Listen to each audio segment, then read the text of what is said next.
Hello everyone, and guess what? It is week 12 with Feel Good Fridays because guess what? It's the Feel Good Friday! It's the Feel Good Friday!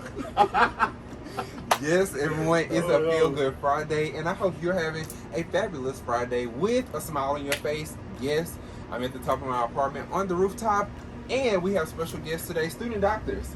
So they're going to tell you about themselves, and then we'll talk some more. Everybody, my name is Mahone. I'm a first year dental student here at Meharry'S Medical College, and I'm from El Dorado, Arkansas, where we don't have any dental schools.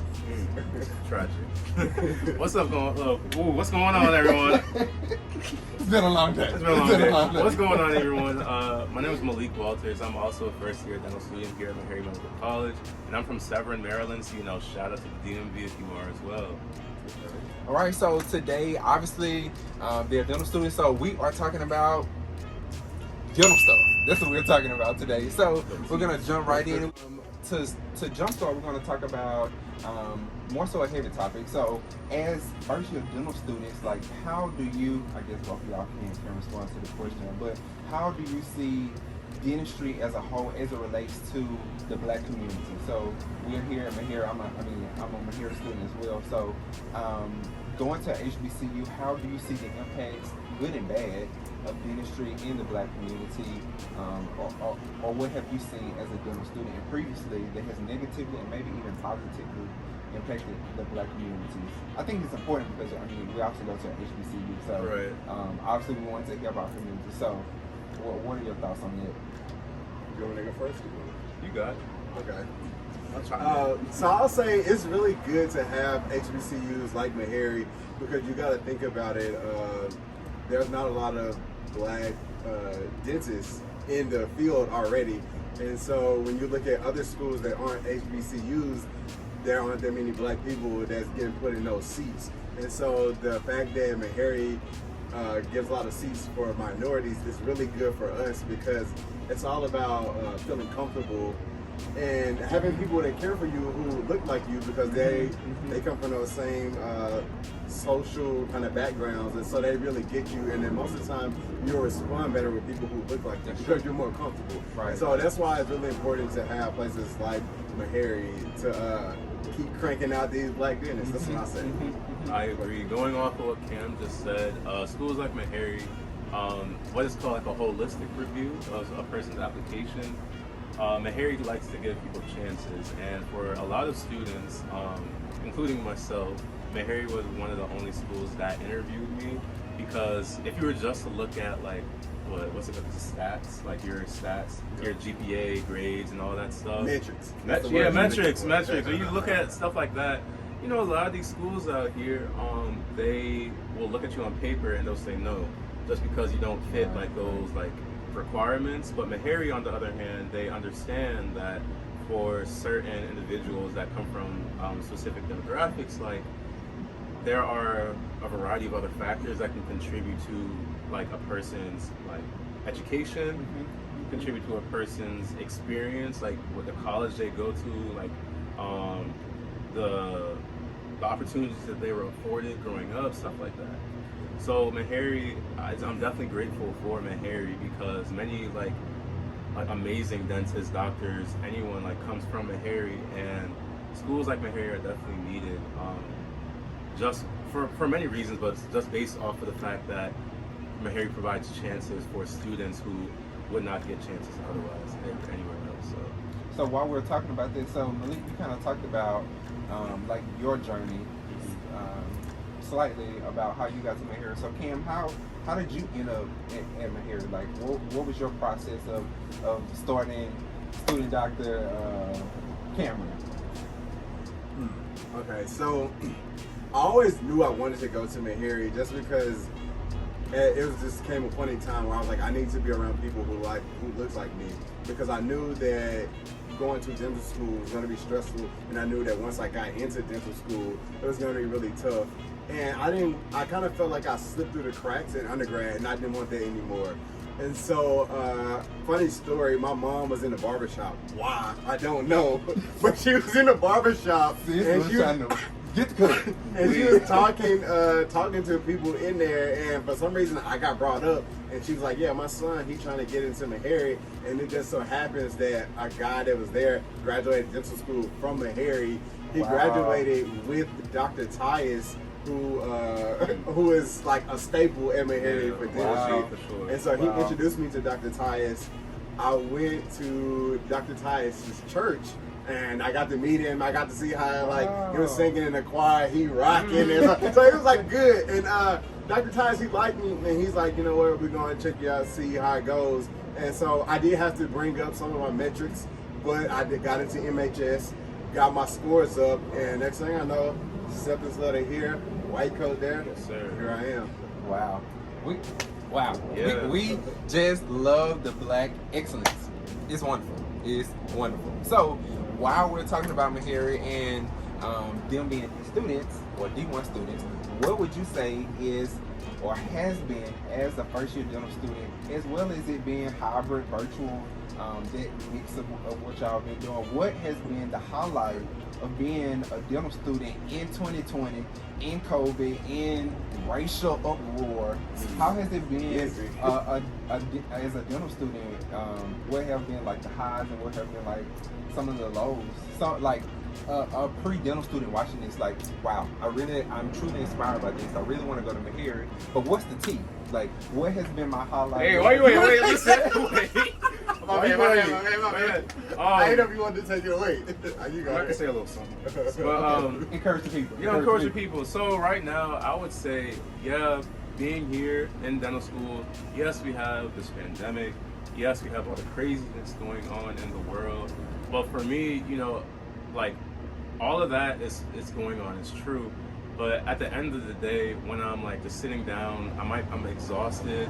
But when I look in the mirror, I see just my exhaustion, but I also see like me here in dental school after all those years of just trying to get to where I am today. It's sometimes hard for sure to remember all the stuff that a person like me, like I went through to get here to dental school. And it's so easy to focus on, I didn't do well like this week, I failed this exam, I'm tired, I only got 2 hours of sleep, stuff like that. But I have to really remind myself that I'm here because I, one, belong here, but two, I work to get here. I work to get here, and this is what I have been working towards all these years in college. College in itself was not a straight path for me. Real messy, real rocky. It had a lot of L's, to say the least. But hey, I'm here. Like, I made it through. I persevered. I remained resilient, and like I said, on top of everything else that's going on, at the end of the day, I'm here because I work to get here, and this is what I want to do. So it's stuff that I have to remind myself of for sure. That it's real tiring. I'm dropping the mic. No, I'm just saying it's real tiring, But Meharry is one of those schools where, since you mentioned HBCU, all my life, or not all my life, but in college I went to a PWI. The majority of my high school is predominantly white as well. And here's the first HBCU that I've ever attended, and mine too. True. Mine too. Come on, hey, listen. So I'm just saying, y'all can chime in if you want, but I really do feel it's a sense of belonging that I feel here that I did not feel in college. I did not feel rooted, don't you? Rooted, yeah, and it definitely helps because just the history of Meharry for one, the great health professionals that come out of Meharry, those that come back to teach at Meharry, and I see them. It's every single day. Well, last year when I was here for the master's program, just seeing Black excellence in front of me every single day. It's so much experience at Meharry. Our professors here, they help write questions for the board exams and stuff. So they know how it's going to be worded in a sense. They know kind of the general concepts and how they're going to be tested. And so I feel that's a value that you can't just That get you can't get nowhere else. Yeah, so it's really it's a can't. lot of experience in Meharry, so that's a good thing. I take a lot of pride in saying that I go to Meharry. Like when I go to the airport, be sure to wear my sweatshirt. Facts. My sweatshirt. Facts. No, and you'll be surprised. Literally, when I went to like check my bag on, it was an older like black woman. She was like working for Southwest. You know, I went for Southwest. Working for Southwest, and she was like, "Oh, you go to Meharry?" And I was like, "Oh yeah, I just started. You know, my first semester." And she's like, "Oh my gosh, like what program are you in?" You know, we're talking. She's trying to get to know more. And I say, "Oh, I'm in the dental program." And she said, "Oh, like you got this, like good luck kind of thing." Wow. Keep in mind, I didn't know this woman, but it's That's something true. about you said it's something about like just being a student at Meharry Medical College amongst like at least at the very minimum like the black community. Right. They just know that schools like Meharry are extremely important when it comes to like representation, when it comes to serving, when it comes to helping out those who would not get help otherwise. Right. People understand that schools like Meharry are needed. So when although I'm only in my first year, when someone sees me wearing my Meharry sweatshirt, it's just like, you know, I don't know. I just feel nice knowing that I'm attached now, or not attached. I'm a part of like this whole Meharry family. Part of the machine. Yeah. Like family. you feel I like me? that word better, family. Yeah, you said machine. I said machine because I'm just thinking about all the service that we have to do. Like Meharry is out here All serving. about food. service. Literally, the motto of Meharry is worship of God through service to mankind. You know. Right. Come on, right. man. Listen, I did my research. Come on, research. So guess what you're gonna do? I pull out a Meharry dental Oh yeah. to pull out some teeth and tell you about teeth. So I'm gonna stop talking and they're gonna pull out some teeth. Now they're not pulling out the real teeth for you. They got fake teeth. You gotta keep them. No, I know. They're trying to keep the real ones. So they're gonna tell you about teeth. Oh, you got it. You want me to go Yeah, first? you got it. Okay. Well, I want to preface this video for this kind of demonstration by saying, like, this is my first time making impressions, and it is very difficult. So there are going to be a lot of faults here, but I'll try to explain. We kind of have to mix material and water, and we have to get a certain texture. So kind of like when you're making like pancakes, you got to go for a certain texture when you're like whipping in the bowl. And it sets really fast. So Malik will show you a tray, but we kind of put this material in the tray. We gotta do a certain technique to kind of put it in your mouth, bite down on the tray, and then it'll end up eventually giving you kind of impressions like these. Now the reason I said it's bad was because I needed to build up more here, and then you'll notice that I didn't get the labial frenulum, which is like right here. When we make these casts, we got to get everything. So we got to get all the vestibule, just so we can kind of translate this over to an articulator and do what we have to do, whether that's making bridges, dentures, any kind of like things that we need to like alter the oral cavity. So we got to get it to be representative of what's actually in your mouth. So these are our impressions right here. I'm proud of it. I know I made mistakes, but you can see everything right here. And I show mine now. Okay. you can, and I like that you got your tray still on there. All right, So yeah, we gonna see. you could talk. You could even like, I would say leave it wrapped up You and like wrap up? unwrap it, and All then right, unwrap it, and then tell them why you had it wrapped up. Okay, to begin bet. with. All right, bet. Because folks ain't gonna know I'm trying to that. record and No, they're yeah, trying it's to all right, tell it's me all right, my it's all teeth. right. So Okay. everything Cam said, I concur. I said the exact same stuff. However, Cam is at more advanced step than I am in my impressions. So basically, my impressions. We made impressions on each other. Like for a week, we were in the clinic, and essentially, you know, when you go to the dentist. But we was tired in the clinic too. Tired. I just had to say that. We was I already tired. know we was tired. Tired. And it's so funny because you mentioned Dr. Tyus. I remember he showed us how to do it, and I was like, okay, this seems simple enough. I completely forgot the fact that Dr. Tyus has been doing this for well over like 45 years? Yeah, 45 years. I've never made impressions before. I was like, oh, that looks simple. It took me a good like 40 tries to get like a decent one. But yeah, so I'm gonna show you. So this is my impression. It's currently wrapped. Well, I'm gonna explain that later. But so Cam mentioned a tray, right? So this is Okay. yeah. Okay. So this is what it looked like before it got to that set. Right. So basically, this tray, we take. Well, you can't. Mine's still stuck in the stone, but I'm gonna get there. I'm gonna get there. So basically, with this, took the tray, and we sprayed it with alginate spray. Okay. Alginate is the powder. So like Pam mentioned, it was a powder and a water mixture. Alginate was the powder, and you add the water first, and then you add the powder in like a bowl, right? And you mix it, mix it. But you gotta like kind of press it against the like the edge or the surface of the bowl. Okay. Okay. To get the air, get the all the air out, and you have to be quick. So because it sets really fast. it sets really quickly. So as soon as you get that, you get the little spatula, get it up, and lay it down in this tray right here, and then you go Fill up everything. You gotta make it as full as possible, right? So after that, there's like a couple additional steps just to make sure it like goes inside. Tell them about the red stuff. So the red. It's So student doctor. yeah, so you see this red stuff right here. Okay. You see Okay. it?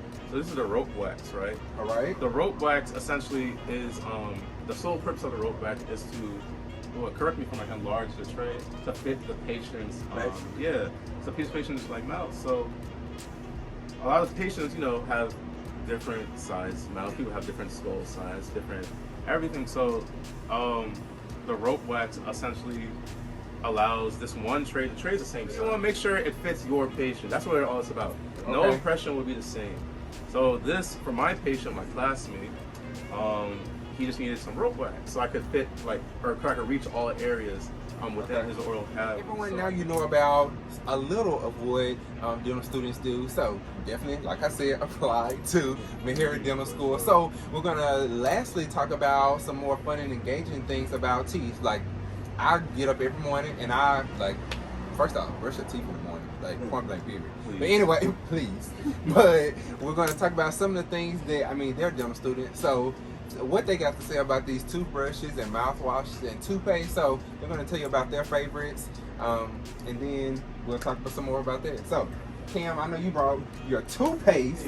Let me tell you, this wow. So let's start with this toothpaste. It's still getting fried, all right. I'm gonna show y'all a demonstration. I didn't bring my toothbrush with me. Okay. But the reason this is really cool, so I'm kind of in the whole sustainable kind of life thing, and so I kind of believe in recycling, reusing, all that kind of stuff. So I used to be a big Crest 3D guy, but my sister, First off, me. my sister wanted to gift me with this, and so what these are, they can be replaced, but they are just tablets, and so you just get one, pour it up, it's toothpaste, and you just on the brush and kind of go over in there. And Wild. yes, we definitely need fluoride in toothpaste because it helps save the teeth. So that's my kind of spiel. So I'll be doing this again, but I'll get the fluoride version. So hello, get it. Hello. Yeah. Period. Run my nose. So what's your favorite toothpaste? My favorite toothpaste. Yes. What's your go-to? Crest. Hello, yes, that's nice. I'm gonna go Walmart or Okay. Walgreens. Okay. So I like just regular toothpaste, Crest or Colgate. I do have one suggestion though. I will say one of the biggest things, make sure that you floss or use some type of water pick every day, because when we don't do that, that's what's like having plaque kind of accumulate on the gum line area, and so it'll break up all those structures that are kind of keeping the teeth in place, and so once they start to degenerate, teeth start falling out, and we don't want that. And the easy way to prevent it is to floss every day and to use a water pick. So make sure you do that. Either or. I'm a water pick person because it's fast, it's easy. You can throw a little Listerine in there. You can throw some salt in there just to kind of help combat everything. Or you can just leave it with water. But water pick or floss to save your teeth. Save your teeth. Child, he talking to me. You know, Cam real fancy. But yeah, You got the old-fashioned my teeth. regular little. Well, so yes, flossing is very important because I know how it feels. You'll be like, oh, I don't need to floss. You'll look in the mirror. Me? And you're Like, "Nah, I'm time good." out there. You'll be like, nah, I'm good. But have you ever just one day just been like, you know what, let me just go ahead and floss. Like, just because, I might be going to the dentist tomorrow. And I was like, let me just go ahead and floss. And when you floss and you see, like, with your own eyes, how much was actually between your teeth, like, just looking at it in the mirror, you might be like, oh, no, I'm fine. But the floss definitely gets in there. Yeah. Like, definitely gets in there, like, between the gingiva. Like, Ooh. listen, Gingiva. gingiva. Like, Come on now. so, I definitely recommend flossing because it can significantly reduce, like, or prevent the chances of someone developing dental plaque. I highly suggest like people use mouthwash as well, just because it gives you that like fresh feeling.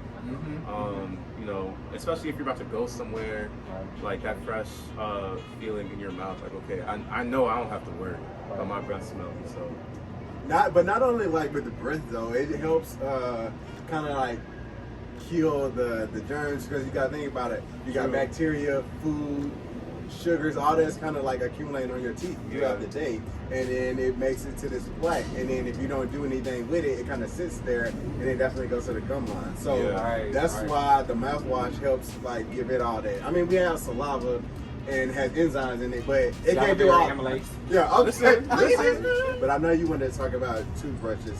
I'm a big fan of electric toothbrushes just because it gives you more than one motion. So when you have your manual, you're making your circles like that. But with the electric toothbrush, you're doing this, but it also has a spinning head that's gonna cover more surface. it's real important to use mouthwash because, like, the other day, my friend, she's actually a dental student as well, but she's a D3. Yeah, I know. She's a D3, and she was like kind of scolding me one day because she saw me just drinking like orange juice, right? Okay. She was like, you know how much sugar's in that, right? I was like, okay. No, but she said look it up. So I looked it up, you know, those like graphics that show you how much sugar is in like certain drinks.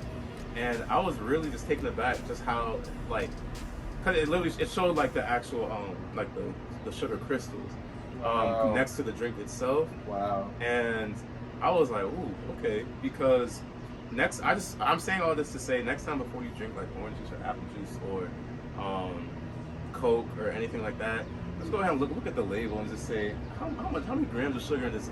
I guarantee you it'll be a good at least 25. And so I'm just saying that because mouthwash, if you don't do anything else, like, definitely brush your teeth, definitely floss. If you don't do anything else, at the end of the day, at least use mouthwash to kind of help rid like your like oral cavity of those sugars. It's quick. Cause I know people are like, I'm tired. This time, I just got in. It's late. I'm just trying to sleep. At least. At the very minimum, please just use mouthwash, because if you don't, you're gonna spend the rest of the night with all that sugar just sitting on your teeth. Right. And then boom, cavity or dental caries. And then boom, fake teeth. Then boom. Listen, you don't want that. You don't want that at all. Well, I hope y'all enjoyed this episode. Key takeaways: brush your teeth, point blank period, and everything else they talked about. So I hope you enjoyed this episode. Have a great rest of your day, great rest of your Friday. Keep a smile on your face, and remember that it's a guess what? It's a feel good Friday. Yeah. Woo! It's a feel good. Oh, I'm trying to hit the jerkers. You got like, oh yeah, there you go.